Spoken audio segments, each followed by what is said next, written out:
আস্তে বলতে বলতে গোবিন্দের বাঁশি বেজে উঠেছে।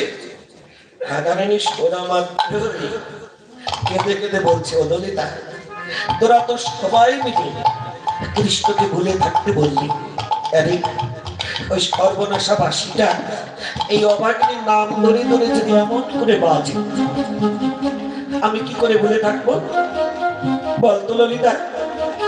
আরে ওই সর্বনাশা বাঁশিকে এই অভাগিনীর নাম ছাড়া অন্য কারো নাম জানে না? তোরাই বল, ওই সর্বনাশা বাঁশির কারণে আজ আমার জীবনে এত কিছু। এখন আমি কি করে ভুলে থাকবো? ভুলে থাকা তো দূরের কথা, ভুলে থাকা তো দূরের কথা, এই ঘরেই তো আমি আর থাকতে পারবো না। বাঁশি শুনে কি